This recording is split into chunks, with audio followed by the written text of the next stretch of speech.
Retour sur le plateau TV di Motissimo 2018. Le salon a ouvert ses portes il y a une heure maintenant avec beaucoup de monde. Vous voyez derrière moi les visiteurs qui défilent de stand en stand. Nous avons décidé aujourd'hui sur le plateau TV di Motissimo de mettre en valeur, j'allais dire un projet, pas un projet, une offre, un service totalement innovant et particulièrement innovant avec la société Shower House. Michel Gras, qui la représente, c'est à mes côtés. Bonjour. Bonjour. Alors, focus aujourd'hui sur la gestion finalement de la valorisation et la sensibilisation sur l'empreinte écologique et particulièrement concernant la qualité de l'air. Alors, d'abord peut-être un mot de votre société dont le nom est quelquefois difficilement prononçable, mais encore que. Une entreprise familiale allemande. Une entreprise familiale allemande, deuxième génération, 65 ans d'existence, avec une particularité, c'est qu'ils ont une intégration au niveau de la production à un niveau tel qui laisserait languir beaucoup d'entreprises françaises. Donc nous sommes les précurseurs, je dirais, de la VMC double flux, puisque depuis 30 ans, tous nos constructeurs, toutes nos maisons sont équipées de VMC double flux. Alors, on va préciser ce que c'est la VMC double flux. Hein. Tout à fait. Donc c'est 1850 personnes réparties sur 6 usines en Allemagne. Le siège se situe dans le milieu de la forêt noire, donc le bois est omniprésent. Nous prenons donc le bois local pour transformer nos maisons. Notre idée, c'est 30 à 40 semi-remorques de semis par jour que nous débitons sur le site de l'usine. C'est une usine qui, depuis 10 ans, est positive. Depuis ces 10 ans, nous avons aussi un service dans le reste de l'empreinte écologique qui met en avant donc, tous les choix d'investissement, qui prend en compte aussi la région dans ces investissements, qui prend en compte aussi la météo locale pour adapter des supports pour produire et transformer de l'énergie, et puis le bien-être du salarié jusqu'au bien-être des habitants de nos maisons. Alors vous êtes premier constructeur allemand de maisons à ossature bois. Là on parle d'innovation, pas complètement parce que ça existe depuis plusieurs années, même si on sait qu'effectivement ce marché a des difficultés, en tout cas en France, à émerger. On peut rappeler ce qu'est une maison à ossature bois pour qu'on comprenne bien. Est-ce que c'est une maison tout en bois ou est-ce qu'il y a un peu de béton, un peu de bois ? En fait, la maison ossature bois, c'est une maison colombage qu'on connaît en France depuis plusieurs siècles. Je dirais même sur Paris, la première maison colombage est du XIVe siècle. C'est une maison qui aujourd'hui existe encore. Les critères de fond pour la durabilité de ces constructions, c'est de veiller son premier ennemi qui est l'eau, quelle que soit sa forme. Donc il faut que le bois reste sec pendant toute sa vie. Si ces critères sont respectés, on n'a aucune crainte du vieillissement de la structure. Donc on a remplacé le torchis par un isolant qui est chez nous de la laine de roche. Ensuite, on a pris toutes les précautions par rapport à l'humidité qui vient de l'extérieur, l'humidité de l'intérieur, la qualité de séchage et puis tous les circuits d'eau qui peuvent générer de l'hygrométrie est pris en compte dans la conception de nos maisons. Alors, ce qui est important quand on construit une maison à ossature bois, c'est finalement de faire un grand pas en avant, un bond en avant en termes d'empreinte écologique. Le bois est par nature une énergie renouvelable, mais vous insistez particulièrement sur le bien-être dans le logis, dans la maison qui est construite, et notamment, on va développer sur la qualité de l'air. Parlez-moi un petit peu plus dans le détail. Ouais, tout à fait. Donc aujourd'hui, la réglementation technique en France en vigueur, la RT 2012, demande des caractéristiques d'étanchéité au flux d'air dans le bâti, sachant qu'aujourd'hui, ce serait une valeur qui va se sévériser dans le temps. Donc, ce qui veut dire on enferme de plus en plus l'air dans la maison. Donc aujourd'hui, en fonction du nombre d'habitants, en fonction des matériaux utilisés, on a une pollution naturelle, une pollution qui peut être même surnaturelle par rapport à certaines cols qui sont utilisées. Et tous ces produits ont été qualifiés chez Schwerer-House.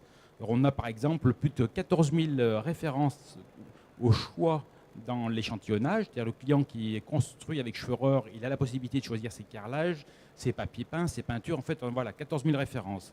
Et tous ces produits ont été qualifiés dans sa qualité au niveau particules et aussi gaz qui peuvent émaner. Alors, si je comprends bien, ce que vous me dites, c'est que finalement, toutes les normes qui existent en termes de construction aujourd'hui, au niveau, on va dire, déjà européen, ont tendance à rendre les maisons hermétiques et donc à constituer peut-être un danger, en tout cas une nuisance pour la santé de ses occupants. Oui, tout à fait. Donc, je dirais, c'est tout à fait. Ces maisons sont de plus en plus hermétiques. Donc, il y a danger dans le choix des produits. Et il y a aussi un danger indirect selon les régions, qui est le radon. Donc le radon, qui est un rayonnement, je dirais, d'atomes nucléaires, naturel, mais qui peut être nocif en fonction de sa densité, dans les régions comme la Bretagne, comme le centre de la France, où aujourd'hui la législation européenne est claire, responsabilise les constructeurs, mais qui n'est malheureusement pas prise en compte dans la conception des maisons. Je voudrais qu'on revienne un instant sur, je l'ai dit tout à l'heure en vous écoutant, la notion de VMC double flux, pour qu'on comprenne. Qu'est-ce qu'une VMC double flux? Donc la VMC double flux, c'est-à-dire l'air vicié qu'on aspire est évacué à l'extérieur. Avant d'évacuer cet air vicié, on transpose les calories sur un air d'un circuit propre qui est aspiré de l'extérieur et qui est passé par un filtre.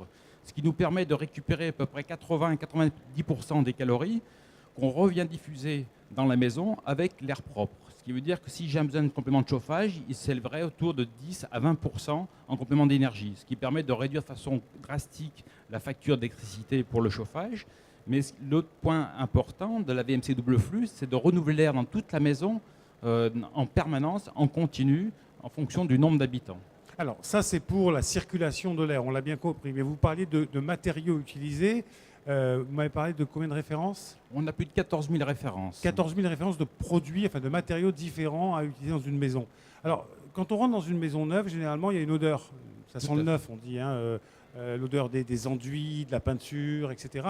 Donc, vous, dans les maisons que vous construisez, on n'a pas cette sensation de maison neuve, c'est ça? On n'a plus cette sensation du neuf, hein.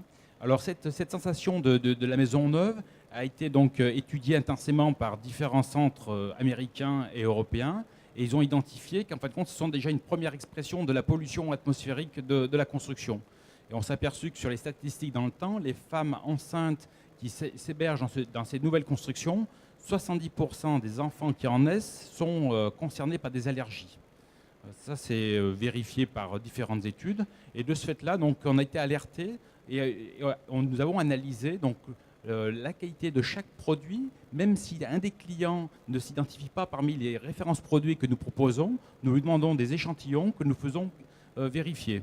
Donc l'échantillon lui-même est vérifié, mais on vérifie aussi la combinaison des produits, c'est-à-dire un carrelage avec une faïence, avec sa colle, de manière à s'assurer que la combinaison de ces produits ne génère pas de pollution. Donc la pollution reste toujours sous forme de poussière ou de gaz, formaldéhyde. Alors comment mesurez-vous finalement la qualité de l'air, enfin la meilleure qualité de l'air? Donc on a des systèmes de mesure qui viennent... Permanentes qui sont dans la maison ou vous le faites à la remise des clés puis à la demande de l'occupant?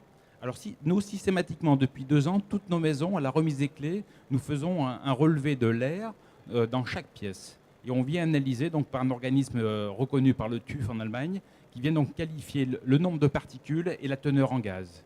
Et il y a des caractéristiques européennes qui sont clairement définies et nous situons largement en dessous de ce qui est le minimum assuré. Et vous allez même plus loin, vous faites du conseil auprès des occupants en disant attention, nous on vous livre une maison qui est non pas exemplaire, ça serait, enfin la perfection n'existe pas, mais en tout cas qui favorise une bonne qualité de l'air, mais selon les produits que vous allez utiliser dans la maison, ça peut la dégrader. Tout à fait. Donc tous nos clients disposent d'un accès sur le site web de Schwörer, sur lequel il y a tous les manuels d'entretien, mais il y a aussi toutes les préconisations des produits à utiliser pour le nettoyage, les produits aussi pour chasser, je dirais, les puces du chat ou les puces du chien, parce qu'en fin de compte, c'est surtout ces produits-là qui ont une nocivité extrême par rapport, je dirais, à ce qu'on aurait tendance à utiliser au quotidien. Et on apporte tout cet accompagnement gratuit auprès de nos clients. Alors vous représentez une entreprise allemande, on sait que la maison à ossature bois en Allemagne et dans les pays du nord de l'Europe, ça fonctionne plutôt bien. Sur le marché français, c'est plus compliqué. Quels sont les freins qui existent? Là, je change un petit peu de sujet, mais ça me permet de comprendre aussi le contexte. Alors, la maison ossature bois, il y a une quinzaine en France, on comptabilisait à peu près une quarantaine de constructeurs. Aujourd'hui, au niveau national, on compte plus de 400 constructeurs, beaucoup de jeunes entreprises. Je dirais le marché de l'ossature bois prend sa part sur le territoire français, mais il y a quand même une culture propre aux Français, assujetti d'un lobbying aussi à haut niveau, de manière à y freiner l'élan de la maison ossature bois. Mais on peut dire que plus le bilan énergétique d'une maison sera sévère à la remise des clés, plus on devrait être motivé à produire des maisons en usine. Oui, il y a aussi la question de l'acceptabilité sociale. On sait que la maison bois est moins bien vue dans un quartier, un village, une ville moyenne qu'une maison classique avec avec du béton. C'est souvent plus compliqué de s'installer. C'est un petit peu comment dire, le point noir au milieu. Hein. C'est ça qu'on voit souvent. Alors, au niveau de l'architecture, je dirais l'ossature bois, on arrive à faire aussi des concepts extravagants, je dirais, dignes de proches d'une structure béton. Il est vrai que c'est plus, je dirais, une motivation culturelle de muter du béton dans le bois. L'acceptance, je dirais, d'une conception ossature bois dans un village, il n'y a plus aucune réticence. Qu'en fait, on arrive à faire des façades qui se confondent à du bâtiment dur. Non, c'est plus, je pense, une motivation des gens qui ont tendance à avoir une image de la maison du petit cochon quand il a une maison c'est ce qu'on dit d'ossature souvent. bois. Ouais. Et alors, bon, en termes de prix, est-ce qu'on est beaucoup plus cher qu'une maison traditionnelle? Alors, en prix, je dirais, on est assez sensiblement antique qu'une maison tradie. C'est toujours après le déterminant, c'est la qualité. Sur quelle qualité je souhaite investir. Je dirais qualité équivalente en parpaing, nous ne sommes pas plus chers. On se situe bien sur le marché. Vous êtes ici à Emotissimo 2018 à l'île Grand Palais. Vous avez un stand. Qu'est-ce que vous montrez sur ce stand et quel est le programme pour ces 3 jours de salon? Alors, notre stand A3, on présente donc notre savoir-faire dans la maison d'architecture. Nous présentons la technicité de nos produits, puisqu'il y a 2 éléments déterminants dans l'ossature bois à comparaison de la structure tradie. C'est l'ennemi premier qui est l'eau, quelle que soit sa forme. Il y a le bruit. Et puis sur place, je dirais, la vérité d'une ossature bois, c'est le sandwich du mur extérieur. Donc nous avons un tronçon de mur qui permet d'exprimer notre savoir-faire et qui nous permet de nous garantir à des garanties supérieures à celles du CCMI. Michel Gras, merci beaucoup d'être venu sur le plateau d'Emotissimo TV 2018. Donc je vous encourage à aller sur ce stand. Le numéro du stand, c'est le A3. A3. Donc c'est dans le hall, le grand hall de l'île Grand Palais, pour voir effectivement ce que sont les maisons à ossature bois, avec, si j'ai bien compris, sur place une démo d'un millefeuille, enfin d'un mur de maison, et notamment donc pour favoriser la qualité de l'air, puisqu'on l'a vu, beaucoup d'allergies naissent, que ce soit chez les enfants ou même chez certains adultes, de la mauvaise qualité de l'air et de la circulation de particules nuisibles. Merci beaucoup d'être venu sur le plateau TV d'Emotissimo, et on se retrouve nous dans quelques instants pour un nouveau programme. À tout de suite.